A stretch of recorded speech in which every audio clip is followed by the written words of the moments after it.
A very good afternoon and Jai Hind. Welcome to the revisionary class of company law.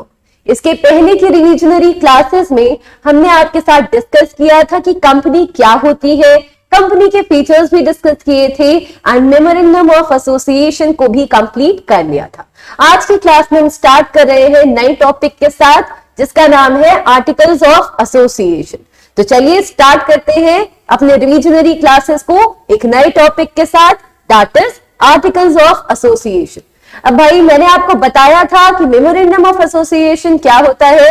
Memorandum of association generally company के rules को, company की क्या policy होगी, company कितने area तक work करेगा यानी कंपनी के स्कोप को डिस्क्लोज करता है कौन, मेमोरेंडम ऑफ एसोसिएशन। उसी प्रकार से हमारा आर्टिकल्स ऑफ एसोसिएशन भी है, लेकिन जिस तरीके से हमारा मेमोरेंडम ऑफ एसोसिएशन कंपनी के आउटडोर मैनेजमेंट को देखता है कि कंपनी का आउटसाइडर्स के साथ किस टाइप का रिलेशनशिप होगा, उसी प्रकार से हमारा articles of association indoor management को देखता है।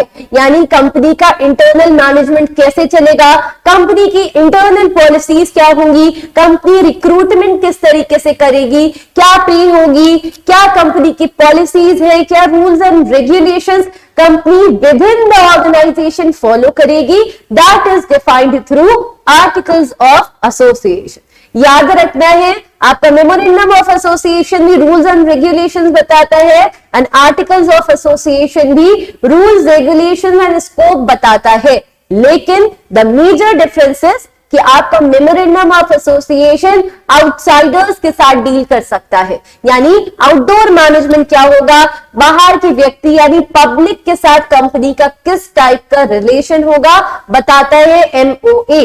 कंपनी कितने शेयर रेज कर सकती है, कंपनी का नाम क्या होगा, कंपनी की कैपिटल कितनी होगी, all these things are disclosed by MOA यानी मेमोरेंडम ऑफ एसोसिएशन। Whereas आपका आर्टिकल्स ऑफ एसोसिएशन बताता है कि इंटरनल मैनेजमेंट किस प्रकार से चलेगा। An articles of association is one of the important documents to be filed with the registrar at the time of incorporation or registration of the company. It sets out the rules and regulations for the internal management of the company. ये major difference है और इसे आपने याद रखना है। आपके articles of association के तीन इंपॉर्टेंट एलिमेंट्स है, सबऑर्डिनेशन डॉक्यूमेंट टू एमओए यानी असिस्टेंट डॉक्यूमेंट। ठीक है, ये असिस्टेंस प्रोवाइड करता है किसे, एमओए को। एमओए जहां पे आपके आउटसाइडर्स के साथ डील कर सकता है, वैसे ही आपका एओए यानी आर्टिकल्स ऑफ एसोसिएशन इनसाइडर्स के साथ यानी एम्प्लॉइज के साथ डील करता है। ठीक है, specifies bylaws of the company, company की क्या लॉज होंगे, इंटरनल मैनेजमेंट किस प्रकार से चलेगा उसे डिफाइन करता है AOA. Defines rules and regulations with in the company, ये आपकी कंपनी है। ठीक है, इस कंपनी के अंदर सारे फंक्शंस कैसे चलेंगे, it is defined through AOA. अब ये कंपनी है और ये है आपकी आउटसाइड यानी ये है आपका वर्ल्ड, तो इस कंपनी का इनके साथ क्या रिलेशन है इसे डिफाइन करेगा आपका एमओए। ठीक है, समझ में आया आपको। Next, articles of association can be thought of a users manual for a company defining its purposes and outlining the methodology for accomplishing necessary day-to-day tasks. Internal क्या पॉलिसी फॉलो होने वाली है, क्या पॉलिसीज हम फॉलो करेंगे, किस method से हम अपने स्टॉक्स को मेंटेन करेंगे, all these things are looked upon by AOA as per section 2 subsection 5 of the Companies Act 2013. Articles means the articles of association in company law of a company originally framed or altered or applied in pursuance of any previous company law or of this act. Companies Act 2013 हमेशा से कहता है कि कोई भी AOA जो इस law में मेंशन्ड है, इस लॉ के अंतर्गत रजिस्टर कराया गया या इससे पहले के किसी कंपनी लॉ के अंदर वो एओए है। ठीक है, यानी जरूरी नहीं कि अगर आपका एओए 2013 की जगह 1956 वाली कंपनीज लॉ में रजिस्टर्ड है तो वो एओए नहीं है। ऐसा नहीं है, उसे भी AOA की ही मान्यता प्राप्त होगी। ठीक है, अब यहाँ पे कुछ फॉर्म्स आ जाते हैं आर्टिकल्स ऑफ एसोसिएशन के, जो कई बार आपके एग्जाम के 4 मार्क्स के क्वेश्चन में पूछ लेता है कि what are the different forms of AOA। तो आपको इसको कुछ नहीं करना है, बस थोड़ा सा रट के लिख देना है। ठीक है, section 5 of the companies act lease down certain model forms of article for different types of companies in its schedule 1 under different tables। जैसे मैंने आपको MOA में बताया था, same is the case with AOA। Table F आपका articles of limited company में जाएगा, table G में आप अपने AOA को फाइल करेंगे अगर आपकी कंपनी लिमिटेड बाय गारंटी है और उसके पास शेयर कैपिटल है। टेबल H में आप AOA को तब रजिस्टर कराएंगे जब आपकी लिमिटेड बाय गारंटी तो है कंपनी, लेकिन कोई शेयर कैपिटल नहीं है। टेबल आई क्या है? Articles of an unlimited company. जब आपकी कंपनी अनलिमिटेड होगी लेकिन कोई शेयर कैपिटल नहीं होगा, तब आप टेबल आई के अंदर अपने AOA को रजिस्टर कराएंगे। Table J, articles of an unlimited company not having share capital. Different forms है, आप अपनी कंपनी के प्रकार के अकॉर्डिंग इनमें अपने AOA को रजिस्टर करा सकते हैं। अब जिसको नहीं पता कि मैम लिमिटेड बाय गारंटी क्या है, लिमिटेड बाय शेयर्स क्या है, तो आप प्रीवियस वीडियोस भी देख सकते हैं, मैंने इन चीजों को डिटेल में डिस्कस किया है। ठीक है, अब भाई ये तो हो गई कुछ आपकी फॉर्मेलिटीज कि भाई इतने लोगों का सिग्नेचर होना चाहिए, यानी जो साइन करता है वो कौन होता है? These are known as subscribers to AOA।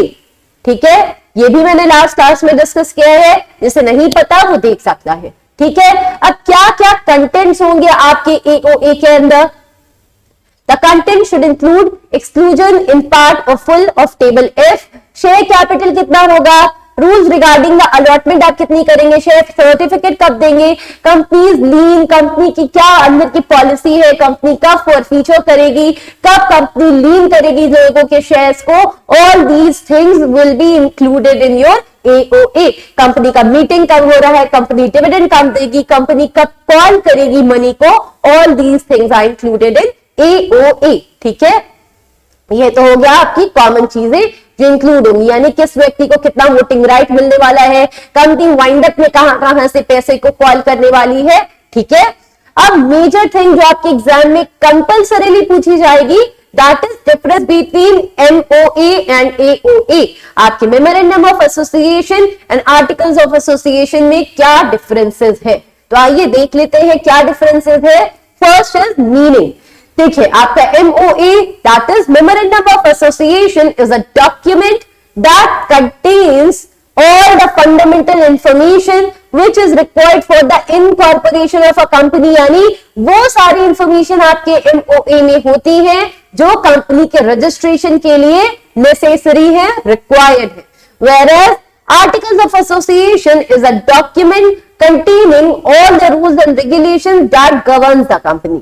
अब देखिए, MOA में वो सारी इंफॉर्मेशन होंगी जो रिक्वायर्ड है कि आप कंपनी को रजिस्टर करा सके, लेकिन कंपनी किस प्रकार से फंक्शनिंग करेगी, किस प्रकार से कंपनी के ऑपरेशंस चलेंगे, इसके रूल्स एंड रेगुलेशंस को स्टेट करता है AOA। गवर्निंग सेक्शन, आपका सेक्शन MOA का क्या है? Section 2 sub section 56, whereas section 2 subsection 5 belongs to AOA information. अब भाई आपके MOA में क्या होता है? It contains powers and objects of the company. Company की क्या पावर है, कंपनी किस ऑब्जेक्ट के साथ, किस एम के साथ फॉर्म हुई है, that is disclosed through MOA। Whereas rules of the company mention होते हैं किसमें? जो कंपनी अपने इंटरनल मैनेजमेंट में फॉलो करेगी AOA में, यानी आर्टिकल्स ऑफ एसोसिएशन में। Status, it is subordinate to the companies act, यानी ये आपके कंपनीज एक्ट 2013 के असिस्टेंस में उसके रेगुलेशंस के अकॉर्डिंग, उसको कंप्लायंस के अकॉर्डिंग प्रिपेयर किया जाता है MOA। वेयरएज आपका AOA असिस्टेंस है किसके लिए? MOA के लिए। ठीक है, retrospective effect, the memorandum of association of the company cannot be amended retrospectively, यानी एक बार आपने MOA को प्रिपेयर कर लिया, you cannot alter it, whereas the articles of the association can be amended retrospectively। इसे आप ऑल्टरेशन कर सकते हैं, लेकिन यहाँ पे कोई भी ऑल्टरेशन नहीं होगा, यहाँ ऑल्टरेशन पॉसिबल है। ठीक है, मेजर कंटेंट्स क्या होता है, आपके एमओए में 6 क्लॉजेस होते हैं जो हमने लास्ट क्लास में डिस्कस किया था, such as name clause, capital clause और रजिस्टर्ड ऑफिस क्लॉज हो गया। All these things are included in your MOA, whereas articles can be drafted as per the choice of the company. Company को किस type का management चलाना है, क्या policies company follow करेगी, उसके अकॉर्डिंग डिफरेंट कंपनीज कोई भी अपने अकॉर्डिंग से AOA को प्रिपेयर कर सकती हैं। ठीक है, Alteration can be done after passing SR special resolution in annual general meeting and previous approval of central government or company law board is required. It requires various number of formalities if you want to alter it. Special resolution pass करना पड़ेगा, यानी कम से कम 75% या फिर 1/3 members का vote favour में होना चाहिए, तभी ऑल्टरेशन हो सकता है आपके MOA में। Whereas alteration can be done in the articles by passing a special resolution at AGM. यहाँ पे आपको सेंट्रल गवर्नमेंट से या फिर कंपनी लॉ बोर्ड से भी परमिशन लेना पड़ेगा, which is not required in your AOA. ठीक है, relation, it defines the relation between the company and the outsider. Company का पब्लिक के साथ क्या रिलेशन होगा, it is defined by your MOA, whereas relationship between company and its member also between member is defined through AOA. ये विभिन्न relationships को define करता है and it defines the relationship with the public. जैसे ये आपके घर है, ठीक है, different members है आपकी फैमिली में, तो इनके बीच में जो रिलेशन है that is governed through AOA. लेकिन इस फैमिली का समाज के साथ क्या रिलेशन है वो कौन डिफाइन करेगा, MOA. ठीक है, this is just an example. इसी प्रकार से आप समझ सकते हैं ये एक कंपनी है। ठीक है, extend beyond the scope, absolutely void, अगर आपने अपने MOA को क्रॉस किया, ये लक्ष्मण रेखा है, MOA ने डिफाइन किया है, ये स्कोप है, अगर कंपनी इस स्कोप के बियॉन्ड जाके काम करती है तो कंपनी के एक्ट्स कंप्लीटली वॉइड है और उस केस में कंपनी को अपने ऑपरेशंस को वाइंड अप करना पड़ेगा। लेकिन अगर AOA है, आपको इंटरनल और एक्सटर्नल से खुद ही समझ आ रहा होगा कि AOA is smaller in terms to MOA। ठीक है, ये आपका MOA है, ये AOA है। लेकिन AOA अगर क्रॉस हुआ लेकिन with in the scope of MOA है तो आप उसे रेटिफाई कर सकते हैं बाय द शेयर होल्डर्स और मेंबर्स। ठीक है, अगर आपका MOA क्रॉस हुआ यानी MOA की लक्ष्मण रेखा को पार कर दिया तो आपको ऑपरेशंस को वाइंड अप करना पड़ेगा। लेकिन इफ यू हैव ऑल्टर्ड और if you have crossed the limit of AOA, आपने AOA की डिफाइंड रूल्स एंड रेगुलेशंस को क्रॉस किया है तो आप उसमें ऑल्टरेशन कर सकते हैं, यानी चेंजेस कर सकते हैं। ठीक है, समझ आ गया। डॉक्ट्रिन ऑफ कंस्ट्रक्टिव नोटिस, ये एक इंपॉर्टेंट टॉपिक है। क्यों? क्योंकि आपके एग्जाम में शॉर्ट आंसर्स में कंपल्सरीली पूछा जाता है। अब भाई हम सब ने पढ़ा है डॉक्ट्रिन ऑफ कैविएट एंटर, यानी let the buyer beware. क्या कहते हैं कि भाई एक आप बायर है तो आपको अवेयर होना चाहिए, आप बाहर जा रहे हैं, आपने कंप्लीटली इंफॉर्मेशन हासिल करनी चाहिए और फिर ही आप गुड्स खरीदेंगे। ठीक है, यानी सारी रिस्पॉन्सिबिलिटी सेलर की नहीं होती, बायर की भी रिस्पॉन्सिबिलिटी है कि जब वो गुड्स एंड सर्विसेज को इस्तेमाल कर रहा है, परचेज कर रहा है, तो उसकी क्वालिटी एश्योरेंस करे। Same is the case with doctrine of constructive notice. अब ये क्या कहता है कि let the subscribers beware. ठीक है, let the subscribers beware. देखिए, आपको पता होगा कि अगर आपने कंपनी का मेंबर बनना है, उसका सब्सक्राइबर है, यानी आपने उसके MOA को, उसके मेमोरेंडम ऑफ एसोसिएशन को सब्सक्राइब किया है। सब्सक्राइब कैसे किया है? अपना ऑटोग्राफ देके किया है। तो भाई ये आपका जो प्रिंसिपल है ये कहता है कि अगर आप कंपनी में इन्वेस्ट कर रहे हैं, आप कंपनी के मेंबर हैं, तो इस बात को ऑटोमेटिकली अज्यूम किया जाता है कि आप कंपनी की पॉलिसी से, कंपनी के स्कोप से अवेयर है।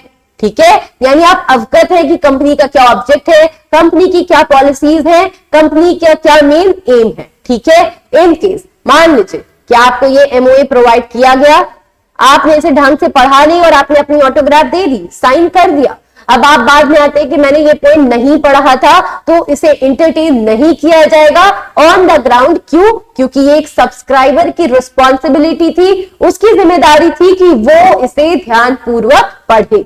ठीक है। The memorandum of and articles of a company are registered in the office of the registrar, which is a public office, and on registration are public documents and are open to public inspection on payment of a small fee. Therefore, any person dealing with the company shall be deemed to have knowledge of the contents of those documents. The doctrine of constructive notice is a presumption of law only based on the thesis that the efforts on the part of a person not to know a fact deliberately which can be known by ordinary diligence would not entitle him to take advantage of his own fault. A person shall also be deemed to have understood the provision of the documents according to their proper meaning and perspective. For example, मान लीजिए मैं deal करने जा रही हूँ Reliance industries से, ठीक है। अब मान लीजिए ऐसे तो रिलायंस आपकी पब्लिक कंपनी नहीं है, फिर भी अज्यूम करते हैं, ठीक है। तो जो पब्लिक कंपनीज होती है उनकी जो एमओए है, एओए है, ये रजिस्टर होता है कंपनीज के साथ, ठीक है। रजिस्ट्रार ऑफ कंपनी के पास इनके ये डॉक्यूमेंट्स रजिस्टर्ड होते हैं और एक कॉमन पब्लिक, एक आम आदमी कुछ छोटे अमाउंट का पेमेंट करके इन डॉक्यूमेंट्स को हासिल कर सकता है, अवेलेबल कर सकता है। अब अगर मैं रिलायंस में इन्वेस्ट करने जा रही हूं तो ये अजम्पशन है कि मुझे रिलायंस की पॉलिसी पता है, मैंने रिलायंस के आर्टिकल्स को एंड मेमोरेंडम्स को ध्यान पूर्वक पढ़ा है। इन केस मैंने कोई चीज पे ध्यान नहीं दिया, मैंने डिलिबरेटली इग्नोरेंस में उस पे ध्यान नहीं दिया और मैं बाद में ये पॉइंट सामने लेकर आऊं कि मैंने ये चीजें नहीं देखी थी, तो वहां पे मैं इन चीजों का एडवांटेज नहीं ले सकती, बिकॉज मैंने अपनी केयरलेसनेस की वजह से उन चीजों पर ध्यान नहीं दिया और उन्हें इग्नोर कर दिया। तो यानी ये आपका जो लॉ है, ये प्रिंसिपल है, ये सीधा से ये कहता है कि अगर आप कंपनी के साथ डील कर रहे हैं तो ये अज्यूम किया जाएगा कि आपको कंपनी के एओए के बारे में एंड मेमोरेंडम्स के बारे में क्लियरली पता है, ठीक है। Doctrine of constructive notice is applicable to your AOA, MOA, notices and circulars. वो सारे डॉक्यूमेंट जो आपके रजिस्ट्रार ऑफ कंपनी के साथ रजिस्टर्ड है उन पे ये आपका एप्लीकेबल होगा। Public documents are open for inspection to public, public के लिए अवेलेबल रहते हैं ये documents only of public company, ठीक है। Every outsider is deemed to have understood the public document, ठीक है। ये आपका मानेगा कि आप समझ चुके हैं तभी आप इस कंपनी के मेंबर या फिर सब्सक्राइबर बन रहे हैं। इन केस आपने इन पे ध्यान नहीं दिया है, आपने इसको नहीं पढ़ा है, तो it is your own fault. इस केस में कंपनी आपकी लाइबल नहीं होगी, ठीक है। अब इस प्रिंसिपल का एक्सेप्शन है डॉक्ट्रिन ऑफ इंडोर मैनेजमेंट, ठीक है। सॉरी, एक्सेप्शन है आपका डॉक्ट्रिन ऑफ इंडोर मैनेजमेंट। अब ये क्या कहता है? अब ये कहता है कि भाई जो आपका सब्सक्राइबर है तो वो उन चीजों को सच मानेगा जो कि आपके मेमोरेंडम्स में मेंशन है या फिर आर्टिकल्स में मेंशन है या फिर किसी भी पब्लिक डॉक्यूमेंट में मेंशन है, उसे आपका जो भी सब्सक्राइबर है वो तो सच मानेगा। अब आप जैसे किसी स्कूल में एडमिशन लेने जाते हैं तो उनका जो ब्रोशर होता है वो भी तो एक पब्लिक डॉक्यूमेंट होता है ना, पब्लिक को बांटा जाता है कि पब्लिक पढ़े और वहां एडमिशन ले। अब आप क्या करेंगे? ब्रोशर को पढ़ेंगे, अब आप उसे सच मान लेंगे कि हाँ ये सच है, स्कूल की ये अचीवमेंट्स है। अब आपने वहां एडमिशन ले लिया, आपने इसके ऊपर बिलीव करके इसको प्रॉपरली पढ़ के लिया, लेकिन आपकी स्कूल का क्या इंडोर मैनेजमेंट कैसा है, क्या ये चीजें जो मेंशन थी वो फॉलो हो रही थी कि नहीं। मान लीजिए ब्रोशर पे तो मेंशन है कि सीबीएसई से एफिलिएटेड स्कूल है, लेकिन मान लीजिए अगर असल में वो रजिस्टर्ड स्कूल नहीं है और आप वहां एडमिशन ले लेते हैं बिलीविंग ऑन द ब्रोशर या फिर पब्लिक डॉक्यूमेंट, तो उस केस में कंपनी लाइबल होगी, बिकॉज जो भी स्टूडेंट है वो तो सिर्फ ब्रोशर को ही अवेलेबल करा सकता है, असल में स्कूल के मैनेजमेंट में क्या चल रहा है ये स्टूडेंट को नहीं पता। Same is the case with companies. मान लीजिए मैं गई और मैंने किसी भी पब्लिक कंपनी के मेमोरेंडम को पढ़ा, आर्टिकल्स को पढ़ा और वहां इन्वेस्टमेंट कर दी बिलीविंग कि जो जो उन्होंने अपने मेमोरेंडम में मेंशन किया है या फिर आर्टिकल्स में मेंशन किया है वो ट्रू है, लेकिन इंडोर मैनेजमेंट में यानी कंपनी के असल के मैनेजमेंट में वो चीजें फॉलो नहीं हो रही है, तो उस केस में सब्सक्राइबर्स लाइबल नहीं होंगे, कंपनी डायरेक्टली लाइबल होगी। क्यों? क्योंकि कंपनी अपने मेमोरेंडम्स या और आर्टिकल्स के रेगुलेशन से काम नहीं कर रही है। पब्लिक तो उतना ही जान सकेगी जितना कंपनी के पब्लिक डॉक्यूमेंट्स में मेंशन है। तो इन केस कंपनी अपने पब्लिक डॉक्यूमेंट्स के अकॉर्डिंग्स में अपने ऑपरेशंस को, अपने फंक्शनिंग को नहीं करती है, तो वहां सब्सक्राइबर्स नहीं, कंपनी लाइबल हो जाएगी। ठीक है। The doctrine of constructive notice has one very important limitation, namely that a person dealing with the company shall be deemed to have the notice of the contents of the memorandum and articles only. He is not supposed to know about any irregularity in the internal management of the company. On the other hand, an outsider is entitled to assume that everything has been done properly. Therefore, where the lack of authority is evident from the articles, a person dealing with the company shall not be deemed to have constructive notice of such lack of power. The limitation on the doctrine of constructive notice is known as the doctrine of indoor management. The doctrine of constructive notice protects the company against the outsiders, whereas the doctrine of indoor management protects the outsider against the action of the company. अब भाई जो आपका constructive notice था वो company को protect कर रहा था केयरलेसनेस ऑफ सब्सक्राइबर्स से, यानी मैंने कंपनी में इन्वेस्टमेंट किया है, मैंने कंपनी के मेमोरेंडम्स नहीं पढ़े, आर्टिकल्स नहीं पढ़े, तो मेरी केयरलेसनेस से कंपनी को कौन प्रोटेक्ट कर रहा था? डॉक्ट्रिन ऑफ कंस्ट्रक्टिव नोटिस, जो कह रहा था कि मैंने इन्वेस्टमेंट की है तो मुझे नॉलेज होना जरूरी था। ठीक है। तो कंस्ट्रक्टिव नोटिस किसको बचा रहा था? कंपनी को। अब इंडोर मैनेजमेंट कहता है कि भाई एक सब्सक्राइबर ने कंपनी के एमओए को तो पढ़ लिया, एओए को तो पढ़ लिया, लेकिन असल में कंपनी उन चीजों को फॉलो कर रही है या नहीं, इससे तो वो अनअवेयर है। तो इस केस में अगर मान लीजिए कंपनी के एमओए में जो चीजें मेंशन है कंपनी उन्हें फॉलो नहीं कर रही है, एओए में जो पॉलिसीज है वो फॉलो नहीं हो रही, तो उन केसेस में आपका सब्सक्राइबर नहीं कंपनी लाइबल होगी। क्यों? क्योंकि वो तो वही मानेगा जो चीजें मेंशन थी। तो आपका इंडोर मैनेजमेंट का जो डॉक्ट्रिन है वो आउटसाइडर्स को बचाता है कंपनीज के गलत एक्शन से, and at the same time doctrine of constructive notice outsiders की केयरलेसनेस से बचाता है कंपनी को। मैं उम्मीद करती हूं आप दोनों ही पॉइंट समझ गए होंगे। एग्जाम के पर्सपेक्टिव से ये दोनों ही पॉइंट काफी इंपॉर्टेंट है, बिकॉज शॉर्ट क्वेश्चंस में ये जरूर से पूछे जाते हैं। ठीक है। डॉक्ट्रिन ऑफ कंस्ट्रक्टिव नोटिस का एक्सेप्शन है doctrine of indoor management. This is the diagrammatic explanation जिसे आप अपने एग्जाम्स में यूज कर सकते हैं। ठीक है। ऐसे हेडिंग डाल के इसे ड्रॉ कर सकते हैं एग्जाम में, आपने अच्छे मार्क्स मिल जाएंगे। ठीक है। एक्सेप्शंस ऑफ इंडोर मैनेजमेंट, लेकिन एक्सेप्शन भी है इंडोर मैनेजमेंट का, वो क्या है? Knowledge of irregularity, negligence, forgery, act beyond apparent authority, no knowledge of AOA.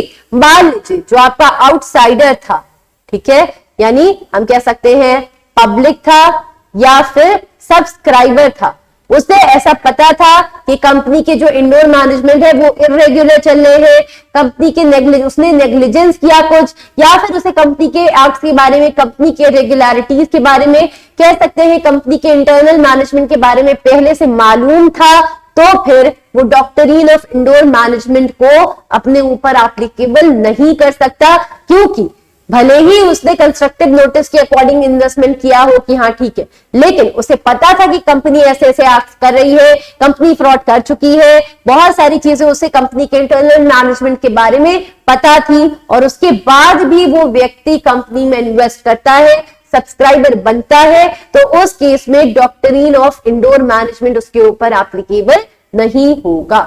ठीक है। Prospectus, one of the most important topic of unit 1 of company law, वो है आपका प्रोस्पेक्टस। प्रोस्पेक्टस आता है under the section 270 of the companies act 2013। देखिए, जैसे आप कभी किसी स्कूल में एडमिशन लेने जाते हैं तो आपको वहां पे कैसे पता चलेगा कि स्कूल की क्या अचीवमेंट्स है, स्कूल ने कितने अभी तक रिजल्ट्स बांट चुका है, स्कूल की क्या मतलब वैल्यू है, क्या स्कूल के रिजल्ट्स कैसे है, स्कूल में और क्या फैसिलिटीज है। तो उसके लिए आपको स्कूल क्या इशू करता है, एक ब्रोशर इशू करता है। एक ब्रोशर आपको ऐसे देता है जिसपे आपको स्कूल की सारी इंफॉर्मेशन मिल जाती है कि स्कूल में क्या अचीवमेंट्स हैं, क्या स्कूल की एक्टिविटीज हैं, स्कूल का कहाँ पे रजिस्ट्रेशन है, स्कूल के कितने मार्क्स जाते हैं, यानी कितना हाईएस्ट जाता है, स्कूल की बहुत सारी अलग अचीवमेंट्स आपको उस ब्रोशर से पता चलती है। उसी तरीके से आप कह सकते हैं जब कंपनी पब्लिक को इनवाइट करती है कि आओ और हमारे शेयर्स खरीदो, हमारे डिबेंचर खरीदो, हमारी सिक्योरिटीज खरीदो, तो क्या कोई पब्लिक पागल है कि बिना कुछ पता किए वहां इन्वेस्टमेंट करेगी? ऑब्वियसली नहीं।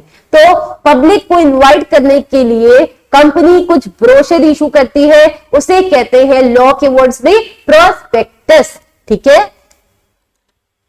ये है कंपनी का प्रोस्पेक्टस। ठीक है, ऐसा नहीं होता है, मैं बस आपको बता रही। ठीक है, ये होता है कंपनी का प्रोस्पेक्टस। अब इसमें कंपनी बताएगी कि उसके कैपिटल्स कितने हैं, कंपनी का अंडरराइटर कौन है, कंपनी का प्रोमोटर कौन है, कंपनी का एम क्या है, ये सारी चीजें कंपनी बताती है, लोगों को इनवाइट करती है कि लोग आए, इस प्रोस्पेक्टस को पढ़ के वो हैप्पी हो जाए, उसके तरफ इंप्रेस हो जाए और कंपनी में पैसे इन्वेस्ट कर दे।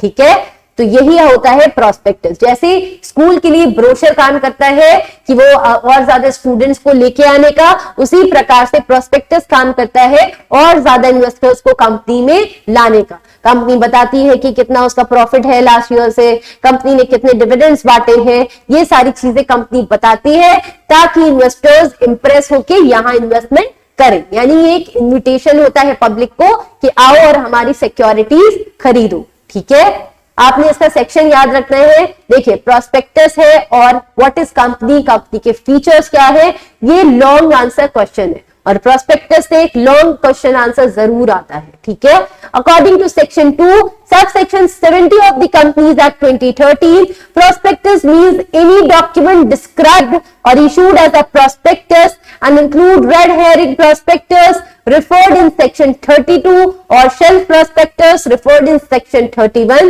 any notice, circular, advertisement or other document inviting deposits from the public or inviting offers from the public for subscription or purchase of any securities of a body corporate। ठीक है, ये definition तो है भाई आपके law के according, लेकिन अगर सिंपल वर्ड्स में आप समझना चाहें तो any documents inviting deposits from the public or inviting offers from the public for the subscription of shares in or debentures of a company is called prospectus। बस याद रखना है, स्कूल के लिए जैसे ब्रोशर होता है स्टूडेंट्स को लाने का काम करता है, उसी प्रकार से प्रोस्पेक्टस इन्वेस्टर्स को कंपनी में लाने का काम करता है। फीचर्स या एसेंशियल्स क्या है आपके प्रोस्पेक्टस के, क्या चीजें हैं जो इंपॉर्टेंट है?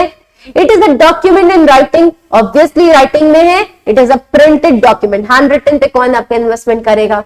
It invites subscription to shares or debentures or invites deposits from the aforesaid invitation is made to the public.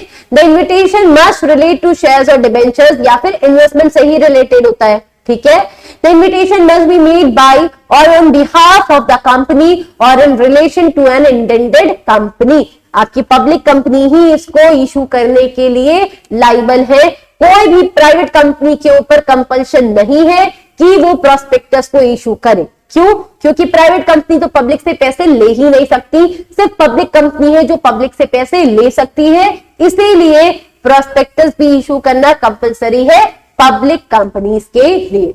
अगर आपने नहीं पता पब्लिक कंपनी के फीचर्स क्या है, प्राइवेट के क्या है, तो प्रीवियस वीडियो को जरूर से देखें। ठीक है, the term public includes any section of the public whether selected as a member or debenture holder of the company or as clients of the company issuing the prospectus। किसी को भी आप अपनी पब्लिक बोल सकते हैं, भले ही वो आपकी डिबेंचर होल्डर्स ही क्यों ना हो, या फिर आप डिबेंचर इशू कर रहे हैं, कोई ऐसी पब्लिक जो आपकी मेंबर है वो भी आपकी पब्लिक का ही पार्ट होगी। प्रोस्पेक्टस कब आपको इशू नहीं करना पड़ता है, ये भी पॉइंट कंपलसरी है। The prospectus containing all the details required under section 26 is not required to be issued in the following cases। कौन कौन से ऐसे केसेस हैं जहां पे आपने प्रोस्पेक्टस इशू करने की जरूरत नहीं है? where a person is bona fide invited to enter into an underwriting agreement with regard to shares or debentures. जब आप किसी के साथ underwriting का agreement कर रहे हैं, underwriting भी हम डिटेल में आगे डिस्कस करेंगे, ठीक है।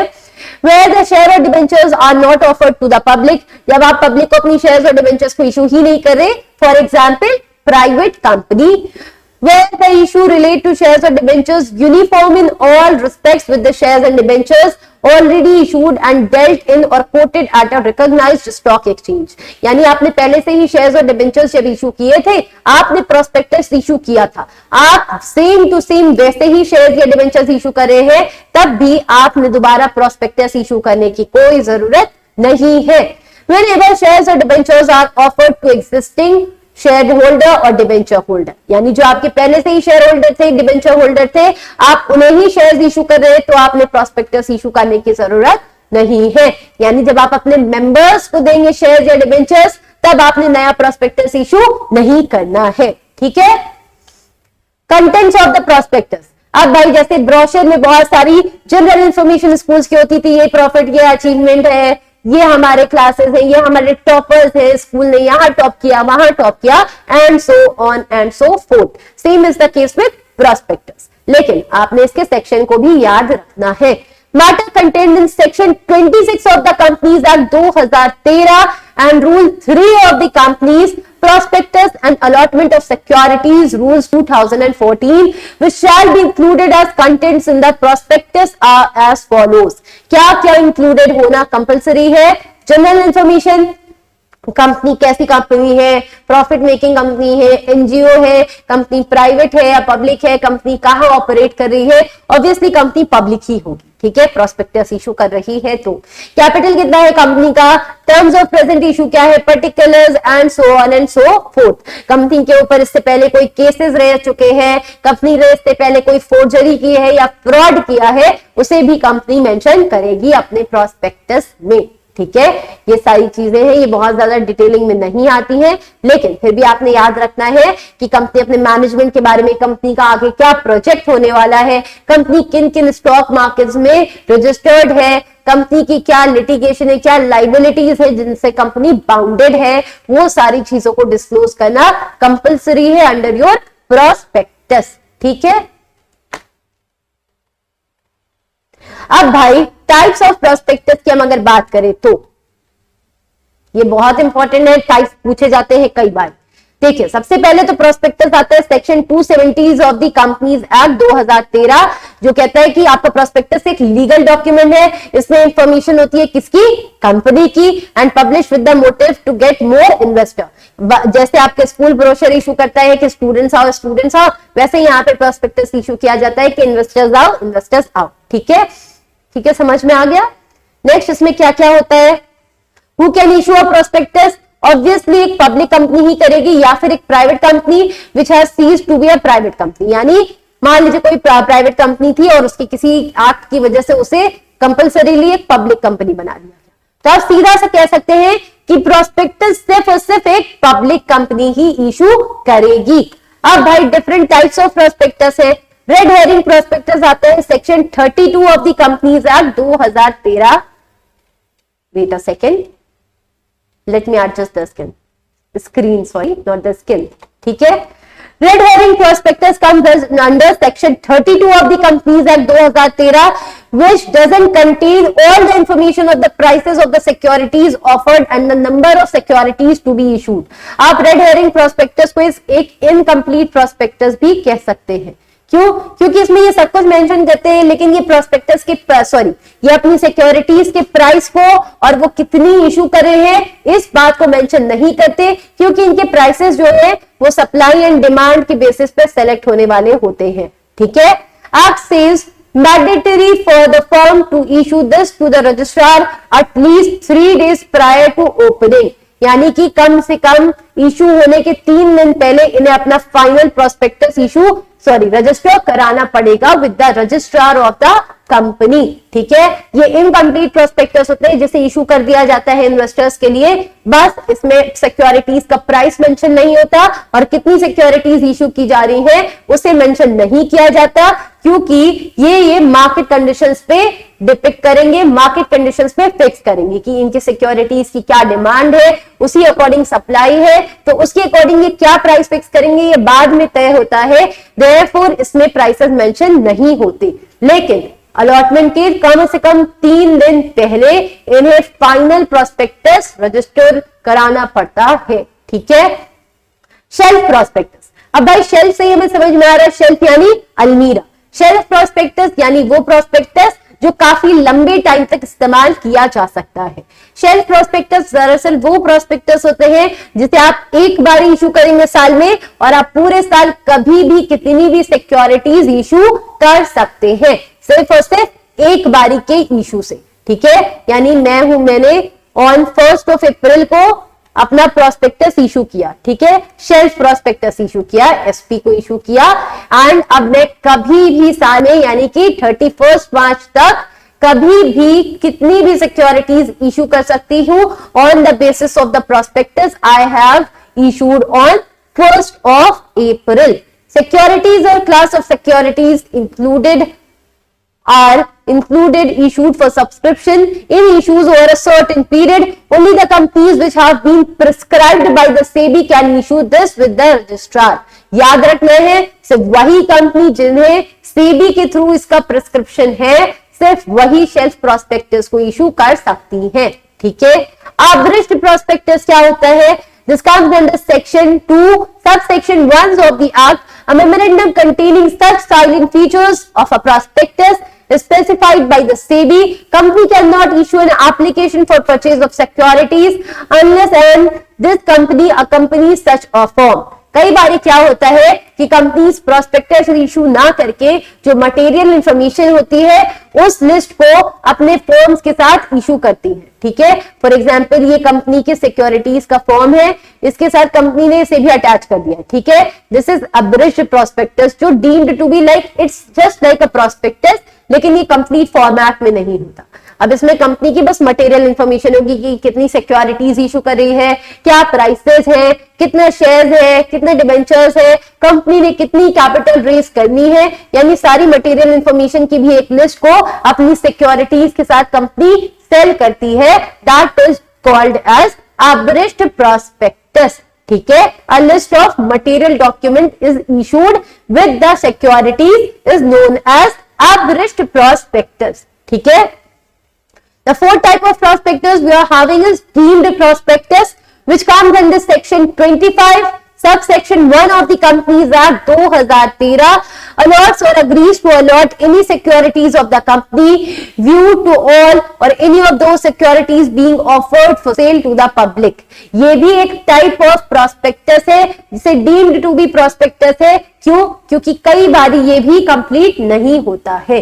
ठीक है, ये 4 टाइप ऑफ प्रोस्पेक्टस की जो आपने याद रखने हैं, abridged prospectus, red herring prospectus, deemed prospectus and shelf prospectus. ठीक है, इसका detail explanation we have, wait a second, red herring prospectus. अब रेड हेरिंग प्रोस्पेक्टस क्या कहता है? It says it is the offer document which contains all the details about the offer of securities. However, it does not include the quantum of issue, यानी कितनी number of securities issue हो रही है, and price mention नहीं होता।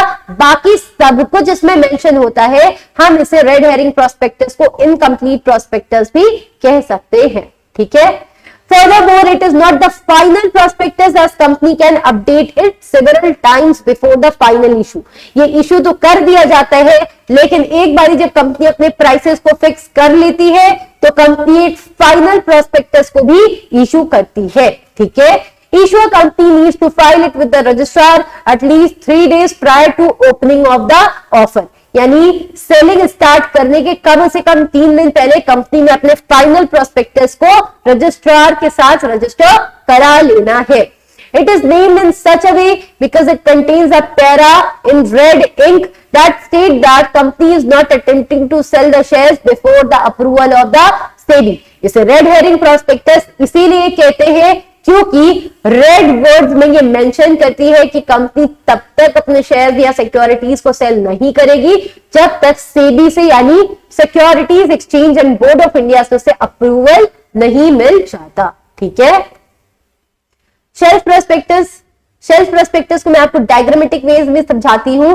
देखिए, any company जो कि स्पेसिफाइड है सेबी के थ्रू वो इसे इशू कर सकती है विद इन 1 ईयर, यानी 1 साल के लिए इसकी शेल्फ लाइफ होती है। जैसे कि आप कोई बाजार से सामान खरीद के लाएं, उसका एक्सपायरी पीरियड होता है 1 साल, उसी प्रकार से इसका भी है। इसका एक्सपायरी पीरियड 1 साल बाद ही आएगा, 1 साल तक आप इसे कभी भी यूज कर सकते हैं।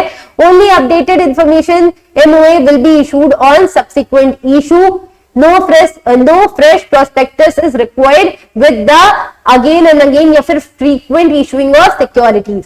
एक बार इशू करो प्रोस्पेक्टस को, साल भर में कभी भी शेयर्स इशू करो, डिबेंचर्स इशू करो, नो मैटर। बस आपने याद रखना है कि सिर्फ वही कंपनी जो स्पेसिफाइड है सेबी से वही शेल्फ प्रोस्पेक्टस इशू कर सकती हैं।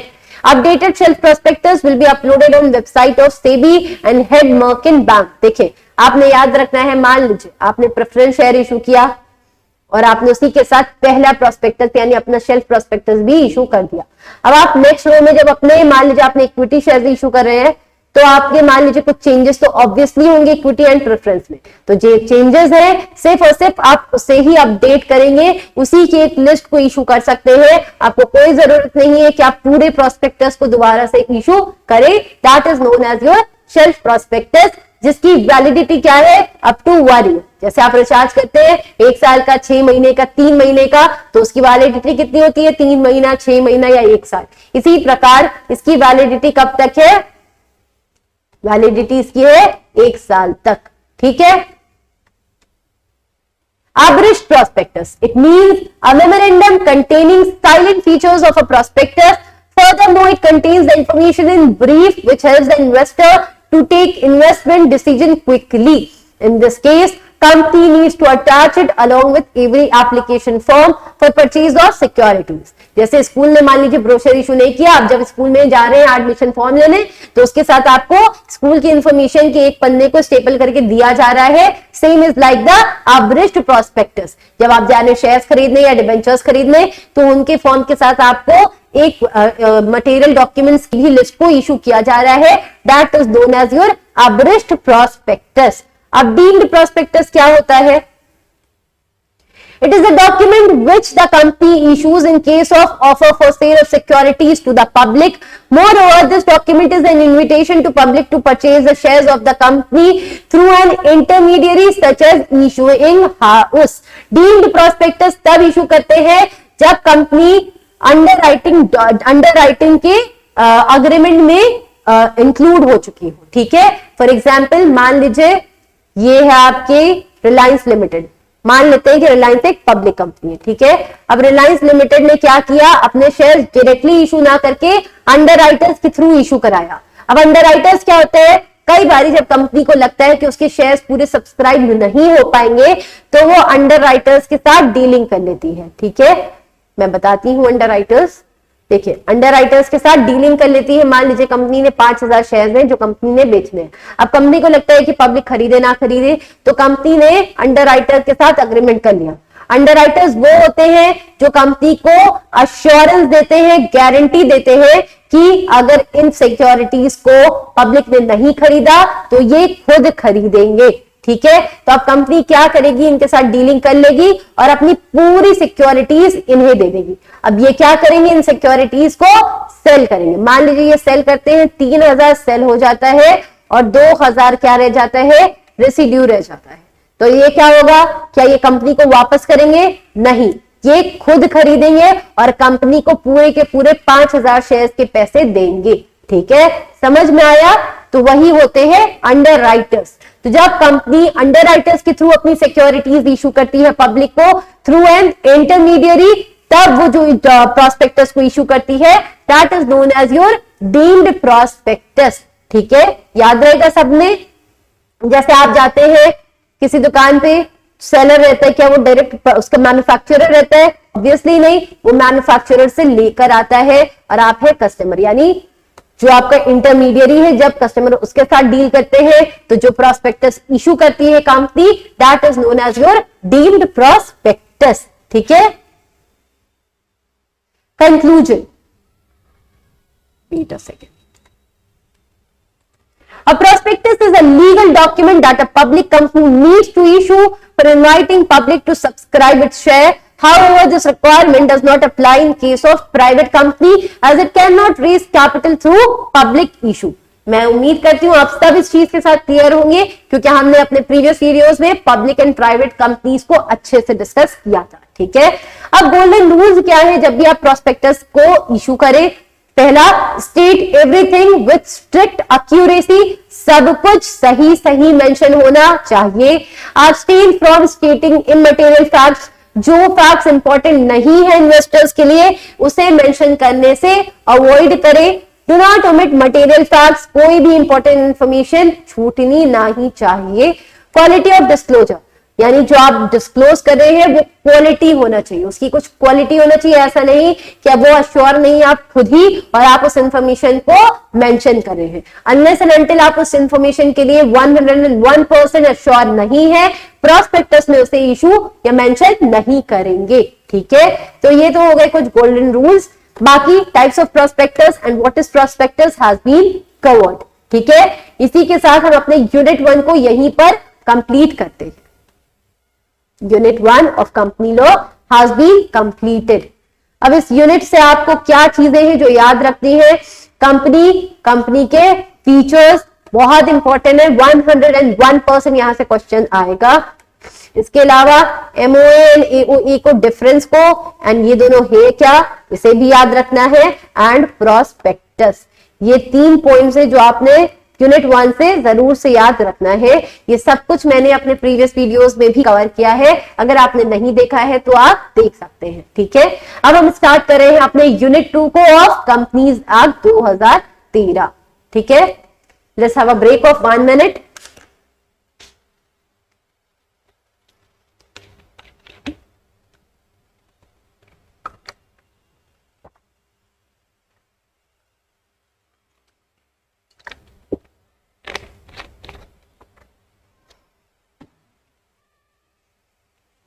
So let's start with the unit 2 of the company's law, that is share and share capital.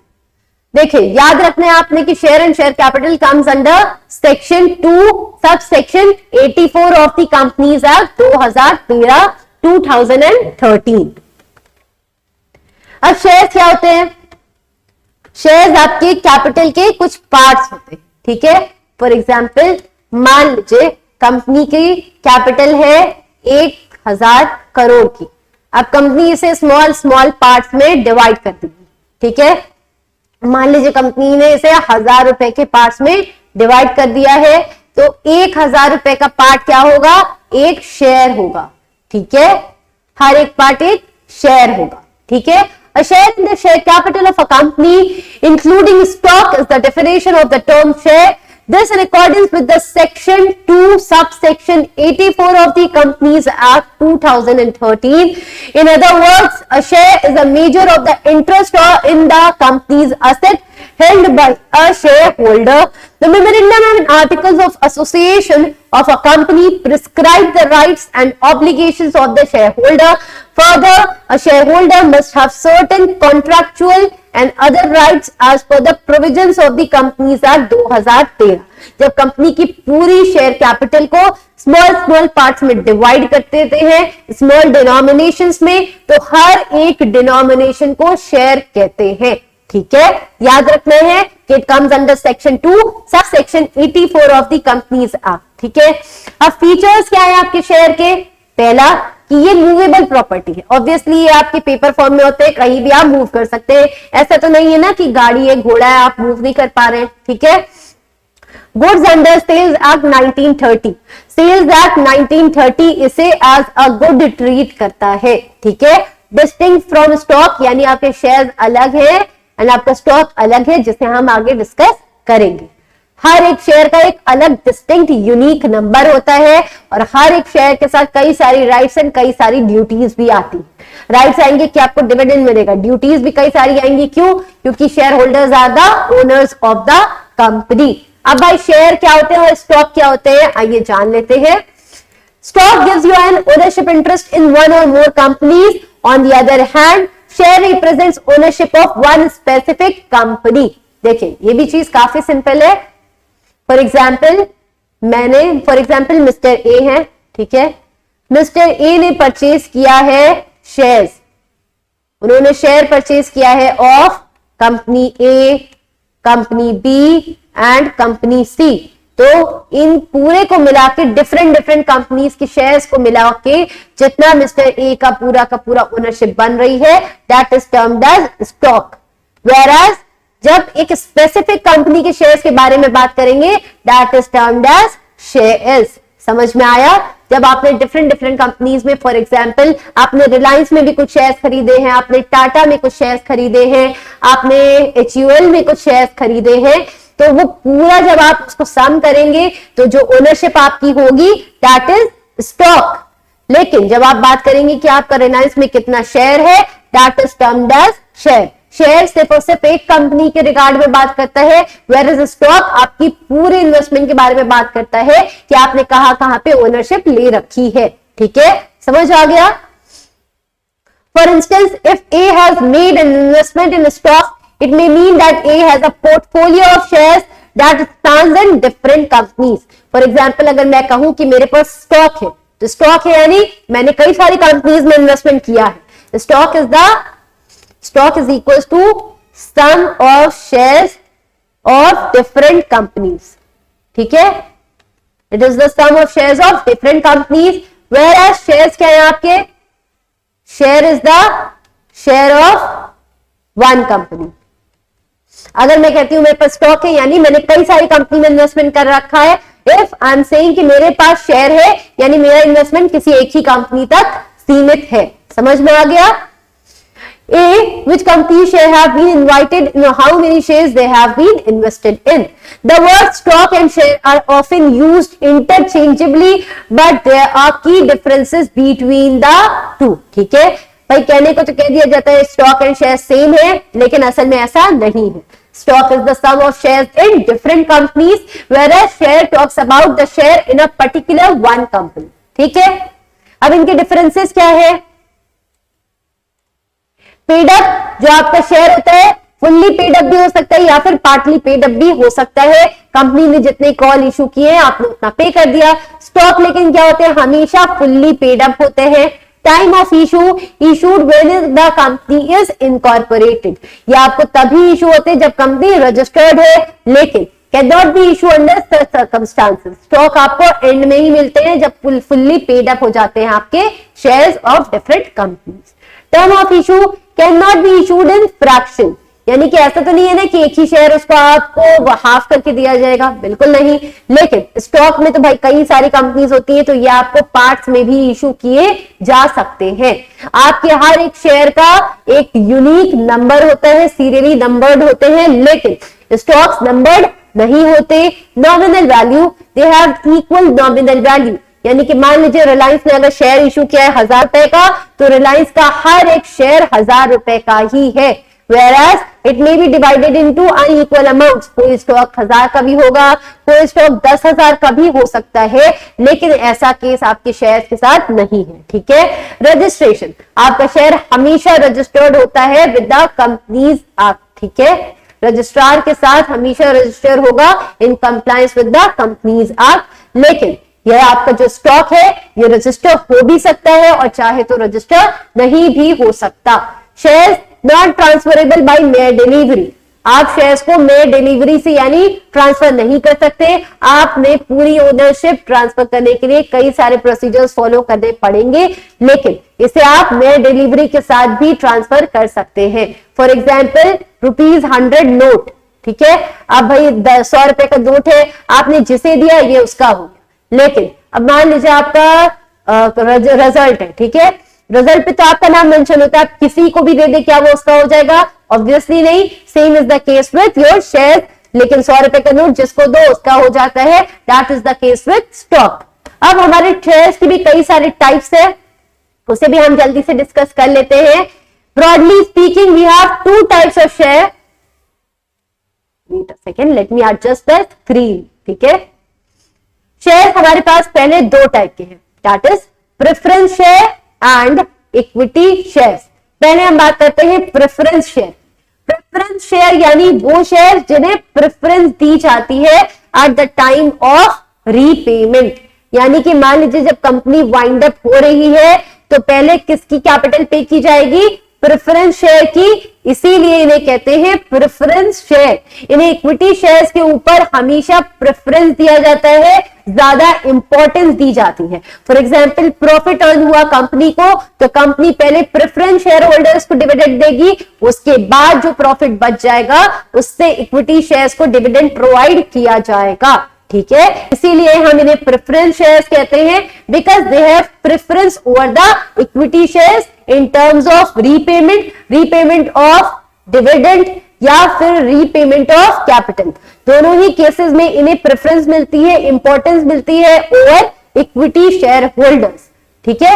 अब इक्विटी शेयर होल्डर्स क्या होते हैं? Equity share holders are known as owners of the company, ठीक है। हम इन्हें ओनर्स ऑफ द कंपनी कहते हैं, क्यों? क्योंकि ये कंपनी में वोटिंग राइट्स रखते हैं, कंपनी के डिसीजंस में ये वोटिंग करते हैं, and at the same time company का जो प्रॉफिट होता है एट द एंड उसमें इनकी पार्टनरशिप होती है।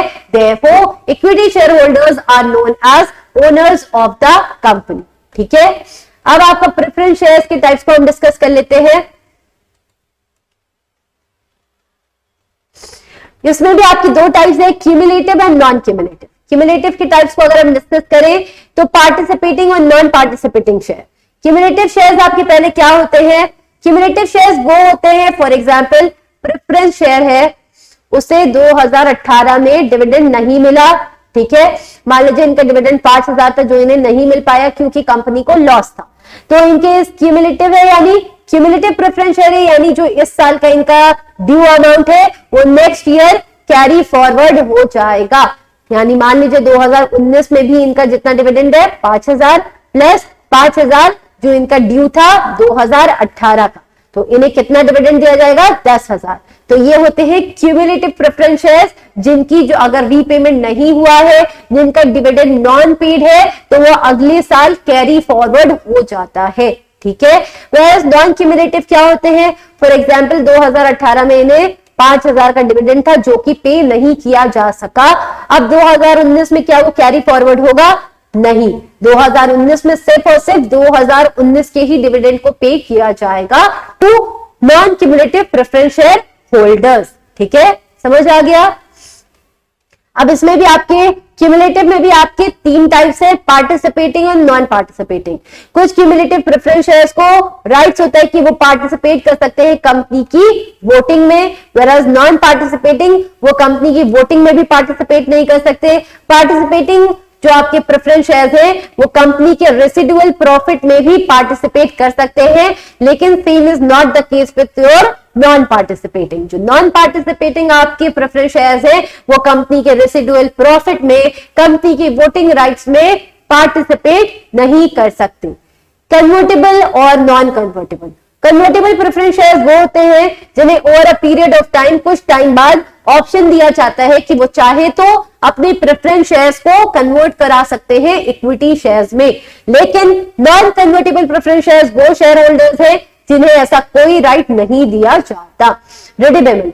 रिडीमेबल प्रेफरेंस शेयर्स वो हैं जिन्हें टाइम दिया जाता है कि यानी 5 साल के बाद उन्हें रिडीम कर दिया जाएगा, और जो नॉन रिडीमेबल प्रेफरेंस शेयर्स हैं वो तब तक रिडीम नहीं होंगे जब तक कंपनी वाइंड अप नहीं हो जाती। लेकिन रिडीमेबल है यानी उन्हें up to specified period of time, कुछ साल बाद जो स्पेसिफाइड टाइम है उसके बाद उसे रिडीम कर दिया जाएगा, ठीक है। तो क्यूमुलेटिव के साथ तो हम सब क्लियर हो गए। नॉन क्यूमुलेटिव की अगर हम बात करें तो इसमें भी वही सारे केसेस हैं, ठीक है। अब इक्विटी शेयर होल्डर्स की अगर हम टाइप्स की बात करें तो we have with voting rights and with differential voting rights as to dividend of voting. With voting rights, यानी वो इक्विटी शेयर होल्डर्स जिनके पास राइट है कि वो वोट कर सकते हैं। And next with differential right as to dividend and voting, यानी कि या फिर इक्विटी शेयर होल्डर्स आपके दो टाइप के हो सकते हैं, या तो सबके पास इक्वल वोटिंग राइट होगा, इक्वल वोटिंग राइट वाले वो आते हैं आपके विथ वोटिंग राइट्स में, equal voting. With differential voting right, यानी जितने शेयर उस अकॉर्डिंग आपको वोटिंग का राइट दिया जाएगा। फॉर एग्जाम्पल जिसके पास 100 शेयर्स है उसका वोट ज्यादा वैल्यूएबल होगा as compare to the one which has only 10 shares. नहीं, ठीक है, यानी कि आपके नंबर ऑफ शेयर्स के अकॉर्डिंग आपका जो वोटिंग राइट है वो डिफर करेगा। That is known as your equity shares. समझ में आ गया? तो ये कुछ मीनिंग्स है जो आपने खुद पढ़ना है। समझ में आया? और टाइप्स ऑफ प्रेफरेंस शेयर, ये भी मैंने ऊपर डिस्कस कर लिया है कि एज पर रिडेम्पशन है, एज पर कन्वर्टिबिलिटी है, कन्वर्ट कर सकते हैं, उसमें भी हमारे पास है कि आपको राइट दिया गया कि आप अपने प्रेफरेंस शेयर्स को इक्विटी बना सकते हैं। और अगर नॉन कन्वर्टेबल है तो आप कभी भी अपने प्रेफरेंस शेयर्स को इक्विटी नहीं बता सकते। एज पर रिडेम्पशन, यानी कि आफ्टर स्पेसिफाइड पीरियड आपके शेयर्स को रिडीम कर दिया जाएगा। ठीक है, it may be 5 years, 10 years और so on and so forth। ठीक है, after a specified time redemption हो जाएगा। इररिडीमेबल है तो ओनली इन वाइंडिंग अप आपका रिडेम्पशन होगा, उससे पहले रिडेम्पशन नहीं होगा। क्यूमुलेटिव, यानी जब आपका इस साल का अगर डिविडेंड ड्यू है तो वो नेक्स्ट ईयर कैरी फॉरवर्ड होगा, यहां पे कैरी फॉरवर्ड नहीं हो सकता। ठीक है, एज पर पार्टिसिपेटिंग, बहुत सारे ऐसे प्रेफरेंस शेयर्स होते हैं जो पार्टिसिपेटिंग होते हैं नेचर में, यानी उन्हें राइट होता है कि वो कंपनी के वोटिंग्स में एंड कंपनी के रेसिडुअल प्रॉफिट में, यानी बचे हुए प्रॉफिट में पार्टिसिपेट कर सकते हैं। नॉन पार्टिसिपेटिंग, जिनके पास ऐसा कोई राइट नहीं है। ठीक है, समझ आया? अब हम पढ़ने जा रहे हैं difference between the equity and preference share. It is one of the most important topic. ठीक है, 4 मार्क्स में अक्सर ये पूछता है, देयरफॉर आई रिक्वेस्ट यू कि प्लीज इसे ध्यान से पढ़ लीजिएगा अगर अच्छे मार्क्स चाहते हैं तो। ठीक है, तो भाई प्रेफरेंस शेयर्स होते हैं, these are the holder of these shares do not enjoy any voting right except at their class meeting. Preference shares को कोई वोटिंग राइट्स नहीं है कंपनी के मैनेजमेंट में एक्सेप्ट जब प्रेफरेंस शेयर्स की ही मीटिंग हो। उसके अलावा कंपनी किस चीज में ऑपरेट करेगी, कंपनी को किस प्रोजेक्ट में इन्वेस्ट करना है, इन सारी चीजों में वो वोट नहीं कर सकते। Whereas equity shareholders enjoy the voting rights। ये मेजर डिफरेंस है। Second, payment of dividend. मैंने आपने बताया कि प्रेफरेंस शेयर होल्डर्स वो होते हैं जिन्हें प्रेफरेंस मिलती है in terms of repayment over equity share holders, भले ही वो रीपेमेंट कैपिटल का हो या फिर वो रीपेमेंट आपके डिविडेंड का हो। तो the holders of these shares have the preference, यानी importance as to right over the payment of dividend, whereas equity shareholders get the dividend after the payment to preference shareholders। ठीक है, the holder of these shares have the preference right as to these repayment of capital। इनका बाद में repayment होगा। repayment of equity shareholder as capital is made after making repayment to your preference shareholder। ठीक है, this is not preference, it's preference। ठीक, rate of dividend, the rate of dividend of your preference share holders are fixed in nature. The rate of dividend may vary year to year, लेकिन equity share holders के dividend का कोई भी percentage fixed नहीं होता। ठीक है, profit की अवेलेबिलिटी पे डिपेंड करता है कि इन्हें डिविडेंड मिलेगा या नहीं। ठीक है, preference share holders can be converted into equity share holders. मैंने आपने ऊपर बताया कि कुछ कन्वर्टेबल प्रेफरेंस शेयर्स भी होते हैं जिन्हें ये राइट दिया जाता है कि वो अपने प्रेफरेंस शेयर्स को इक्विटी शेयर्स में कन्वर्ट करा सकते हैं, लेकिन same is not the case with your equity share holders, ये कन्वर्टेबल नहीं होते। Redemption, the preference shares are redeemable during the life time of the company. जो रिडीमेबल होते हैं वो after a certain period redeem भी हो सकते हैं। मैंने आपने ऊपर बताया redeemable preference shares, whereas equity shareholders cannot redeem their shares after during the lifetime of the company। यानी जब तक कंपनी वाइंड अप में नहीं पहुंचेगी तब तक आपका इक्विटी शेयर रिडीम नहीं हो सकता। समझ में आया? For feature and surrender, for feature जब आप कंपनी में बार बार डिफॉल्ट करते रहते हैं, फॉर एग्जाम्पल जब एप्लीकेशन मनी मांगा गया आपने नहीं पे किया, फिर कॉल 1 किया गया, कॉल मनी आपने नहीं पे किया, फिर कॉल मनी 2 को भी आपने पे नहीं किया, तो कंपनी आपसे कंपल्सरीली शेयर्स को छीन लेती है for non repayment of the call, that is for future. ये आपका कंपल्सरी नेचर का होता है। क्यों? क्योंकि ये कंपनी खुद से करती है, आप नहीं करते, ठीक है। वेयरएज सरेंडर क्या होता है? जब आपने लगता है कि आपकी आर्थिक स्थिति सही नहीं है और आप कंपनी के शेयर्स का रीपेमेंट नहीं कर पाएंगे, कंपनी की कॉल्स को पे नहीं कर पाएंगे, तब आप खुद से जाकर कंपनी के शेयर्स को लौटा देते हैं। That is known as surrender of share and it is voluntary in nature. समझ में आया? ये आपका कंपल्सरी है, it is initiated by the company, whereas surrender is voluntary nature and it is initiated by the subscriber or the shareholder. समझ में आया? Forfeiture, it means compulsory termination of membership because the shares are forfeited by the company. ठीक है? It is the return of the share by the member of the company voluntarily. याद रखना है, it is of compulsory nature and it is of voluntary nature. Nature, it is penal in nature, it is voluntary in nature. ठीक है? Forfeiture is undertaken as a punishment for non-repayment. Surrender is done to cut the long procedure of forfeiture.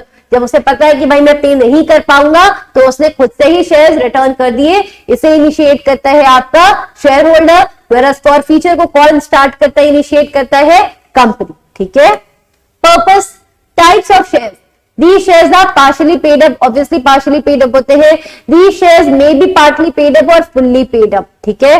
Forfeitures requires longer time, क्यों? क्योंकि इसमें कई सारी legal procedures को follow किया जाता है, लेकिन आपका जो सरेंडर है वो लिमिटेड टाइम में हो जाता है because it is in voluntary nature. यहां पे अभी आपका लॉ इंटरवीन नहीं किया है। ठीक है? Forfeiture take place because of non-payment of the call money on due date. Surrender take place due to inability of the shareholder to pay the call money. For example, ये insolvent हो गया, इन्हें पता है कि भाई ये पैसे नहीं दे पाएंगे, तो ये खुद से ही जाके शेयर्स को रिटर्न कर देते हैं। Company takes the initiative, the shareholders take the initiative. It affects the reputation of a shareholder as it is a penal action, या फिर punishment के लिए ये action दिया जाता है, punish किया जाता है।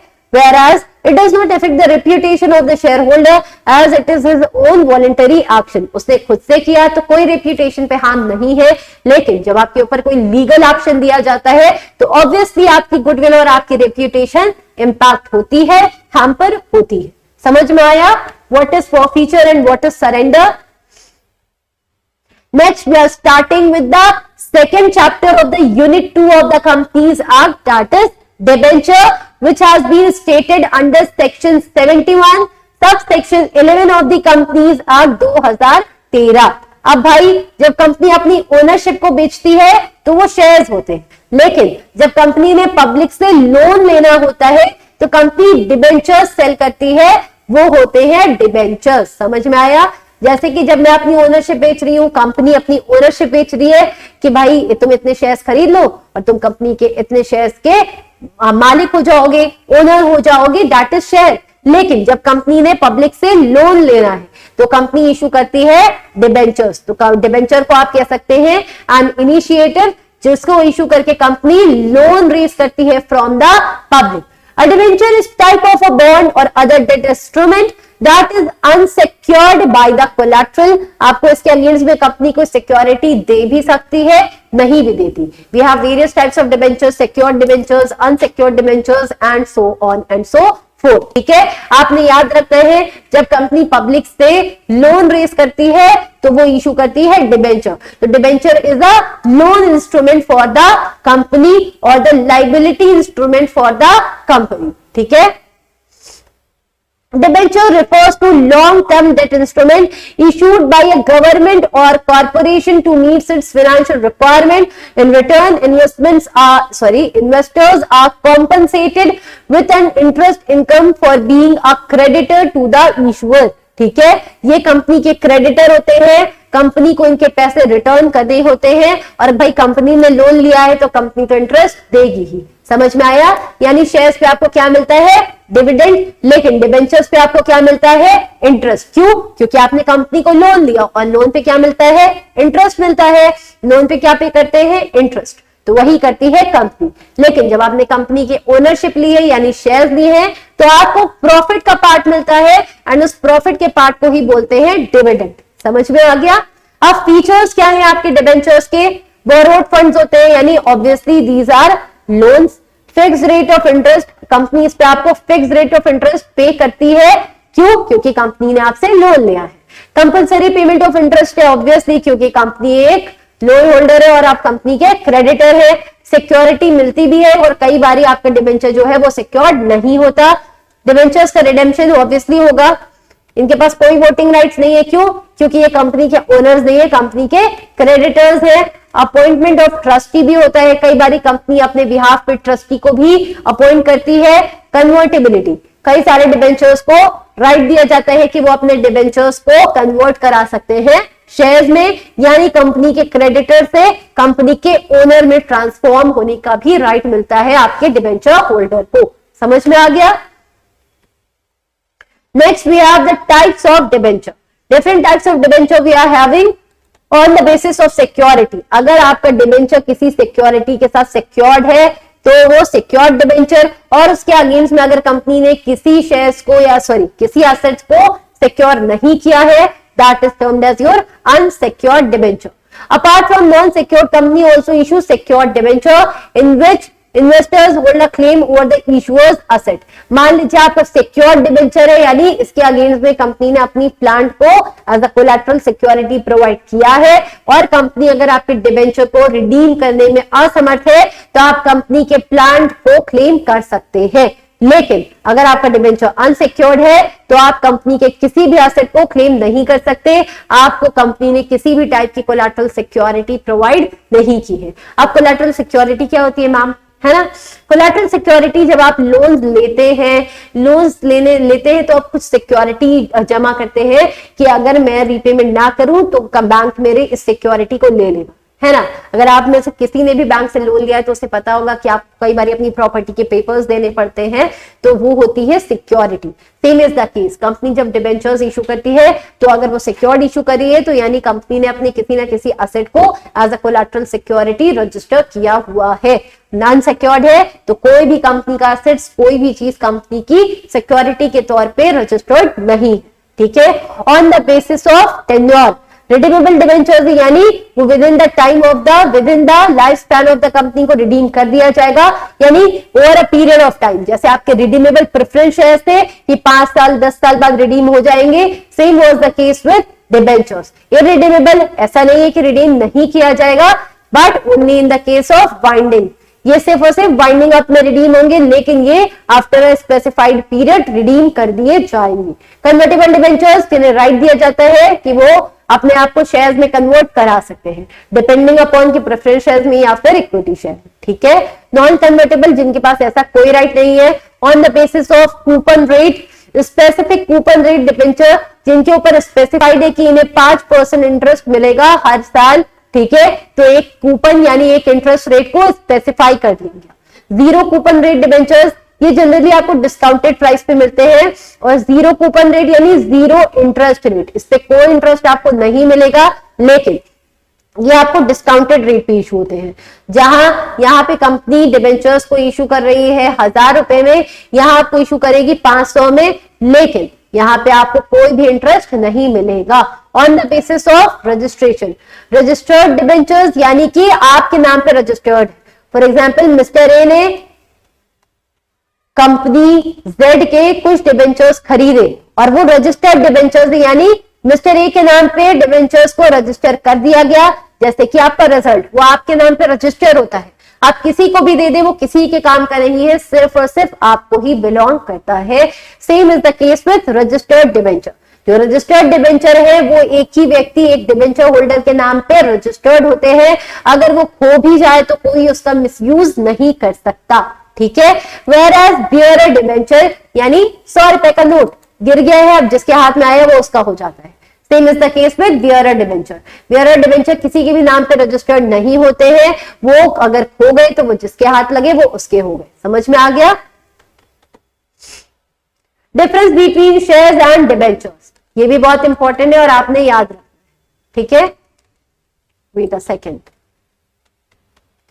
मैं इंपॉर्टेंट लिख रही हूं ताकि आप खुद भी जब इसे पढ़े तो ध्यान दें। आपको ये नोट्स भी हमारे टेलीग्राम के चैनल पे मिल जाएंगे, ठीक है? तो आप जल्दी से जाके एलएसी के सब्सक्राइब कर ले, एलएसी के टेलीग्राम चैनल को जल्दी से सब्सक्राइब कर ले अगर आप चाहते हैं कि आपको फ्री में ऐसे ही अमेजिंग कंटेंट्स मिलते रहे, ठीक है? तो भाई प्रमोशन तो हो गया, अब पढ़ते हैं शेयर्स एंड डिबेंचर। शेयर्स क्या है? The shares are the company owned funds, यहाँ पे कंपनी का ओनरशिप ट्रांसफॉर्म मिलती है आपको। डिबेंचर्स क्या है? The debentures are the borrowed funds, यानी कंपनी जब लोन लेती है। Shares represent the company's capital, debenture represents the company's debt, company की क्या लाइबिलिटी है इसको रिप्रेजेंट करता है आपका debenture. The holder of the share is referred to as shareholder and the holder of debenture to refer to as debenture holder. Shareholders are the owners of the company, whereas debenture holders are the creditors of the company. The company pays a dividend to shareholders, whereas company pays interest to the debenture holder. क्यों? क्योंकि company ने इनसे loan लिया हुआ है। Shareholder gives the dividend only out of profit, लेकिन debenture holder को आपको इंटरेस्ट देना है भले ही प्रॉफिट हो या फिर लॉस। समझ में आया? The dividend is the part of the profit, so it can not be claimed as a deduction, इसे डिडक्शन क्लेम नहीं किया जा सकता बिकॉज ये कंपनी के प्रॉफिट से आया है। लेकिन इंटरेस्ट एक एक्सपेंडिचर है जिसे कंपनी डिडक्शन क्लेम कर सकती है टैक्सेस में से। No, there is no security for payment in case of shares, लेकिन कई बार सिक्योरिटी भी प्रोवाइड करते हैं सिक्योर्ड डिबेंचर्स के लिए, ठीक है? The shareholders participate in the management through have voting rights. The debenture holders cannot take part in the company's management and they do not have any voting rights. क्यों? क्योंकि ये company के creditors होते हैं। Shares are inconvertible into debenture. Shares को आप कभी भी डिबेंचर्स नहीं बना सकते, लेकिन डिबेंचर्स को आप शेयर्स बना सकते हैं। मैंने आपको ऊपर बताया कन्वर्टेबल डिबेंचर्स के बारे में, ठीक है? Repayment, shares are repaid after making the payment of all the liabilities, यानी आउट ऑफ प्रॉफिट ही होता है, वेराज इनका प्रेफरेंस होता है। जैसे मैंने आपको बताया था कि प्रेफरेंस शेयर्स जो होते हैं they have preference over equity shares, वैसे ही आपके डिबेंचर्स होल्डर का प्रेफरेंस होता है ओवर एवरी अदर। क्यों? क्योंकि ये कंपनी की लाइबिलिटी है, सबसे पहले इन्हें रीपेमेंट होगा, फिर प्रेफरेंस शेयर्स को और फिर इक्विटी शेयर्स को। Debenture holders have the preference over the preference share and preference shares have the preference over equity shares. Dividend on share is an appropriation of profit and is a part of profit. Interest on debenture is a charge against the profit. Profit हो या loss हो, आपने interest तो pay करना ही करना है। Execution of trust deed does not take place in case of shares. The trust deed has to be executed when the debentures are issued to the public. क्यों? क्योंकि पब्लिक कंपनी के ऊपर trust करके ही तो loans दे रही है। समझ में आया? तो यहाँ पे ट्रस्ट डीड को रजिस्टर कराना जरूरी है, लेकिन शेयर्स के केस में ऐसा कुछ भी नहीं है। Difference between the shareholder and the debenture holder. Shareholders are the owners of the company. Debenture holders comes under the category of creditors. At the time of liquidation, generally partial payment is made to the shareholder. On the maturity, debentures are paid completely. Voting rights किसके पास होंगे? Obviously owners of the company यानी shareholders. Shareholders enjoy voting rights in annual general meeting of the company. Debenture holders do not enjoy voting rights since they are creditors of the company. The dividend on share is payable only when there is profit. In year of losses, the dividend is not paid. The amount of dividend also depends upon the amount of profit. मान लीजिए आपका dividend का जो percentage है वो 5,000 है, लेकिन company को प्रॉफिट नहीं है इतना, तो दैट कैन बी 2,000। कंपनी आपको 1,000 भी डिविडेंड दे सकती है, कोई स्पेसिफाइड नहीं है कि आपको उतना ही डिविडेंड मिलेगा। तो डिबेंचर होल्डर का अगर फिक्स है कि उन्हें 10,000 रुपए मिलेगा एज अ इंटरेस्ट, तो वो मिलेगा रिस्पेक्टिव ऑफ द फैक्ट कि कंपनी को 1 रुपए का भी प्रॉफिट ना हुआ हो, ठीक है। The debenture holders gets interest as a pre determined rate. The amount of interest is a charge against profit. Profit हो या लॉस हम तो लेकर ही मानेंगे ये नारा है आपके डिबेंचर होल्डर का। समझ में आ गया? With this we have completed unit 2 of the company law as well. Next class में हम स्टार्ट करेंगे यूनिट 3 के साथ। आज की क्लास मैं यहीं पर समाप्त करती हूं। मेक श्योर कि आप हमारे यूट्यूब चैनल को सब्सक्राइब कर लें। अगर आपको इन डिस्कशन से, इस एक्सप्लेनेशन से, इन टॉपिक्स में कोई भी डाउट है, कोई भी क्वेरी है, तो आप कमेंट कर सकते हैं and we will reach out to you. समझ में आ गया? एंड अगर आपको ये ऐसे नोट्स चाहिए तो आप हमारे टेलीग्राम चैनल के साथ भी जुड़ सकते हैं। ठीक है? With this I am ending my class. Thank you, my dear students.